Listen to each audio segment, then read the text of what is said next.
রান্না করব হাতে মাখা কই। হাতে মাখা কই করতে গেলে আমার কই মাছ তো লাগবেই।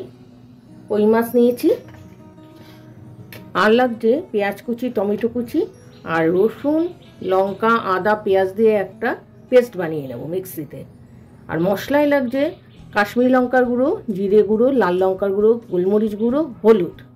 তাহলে আমরা প্রথমে পেস্টটা বানিয়ে নিই। কই যেহেতু কই মাছটাকে হাতে মেখে নেব।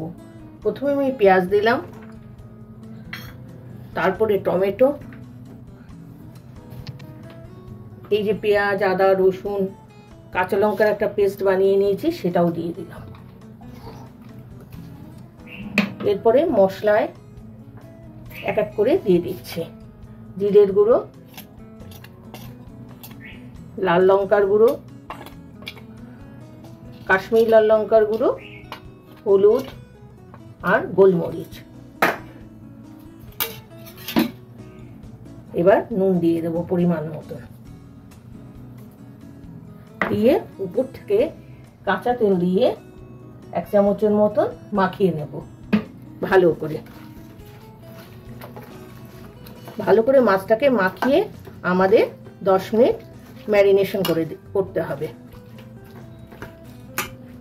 এটা আমি এখন ম্যারিনেশনে রেখে দিচ্ছি। হাতে মাখা কই করতে গেলে একটু তেল বেশি দিতে হয়। তেলটা আমার গরম হয়ে গেছে। ম্যারিনেশন করেছিলাম যেটা, সেটা একটু মাখিয়ে নেব। মাখিয়ে তারপরে ফ্রাই প্যানে দেব।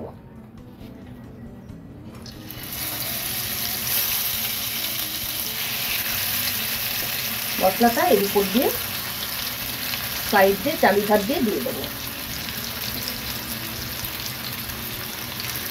দিয়ে দিলাম। এবার এই সাইডের তেলে 2টো এলাচ কেটে করে দিয়েছে, সেই এলাচ 2টো দিয়ে দেবো, দিয়ে রেখে দেবো। ঢাকনাটা আমি খুলে নিচ্ছি।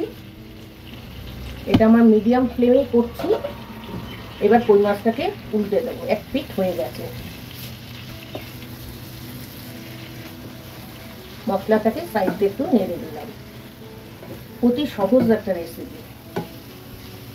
আবার একটু ঢেকে দেবো। দেখুন আমার একদম হাতে মাখা কই রেডি। সাইড দিয়ে তেল উঠে গেছে, কোনো জলের ব্যবহার হবে না এর মধ্যে। তাহলে এইবার গার্নিশিং এর জন্য আমি একটু ধনেপাতা দিলাম আর 2টো লঙ্কা দিয়ে 10 মিনিট রেখে দেবো। তারপর পরিবেশন করব।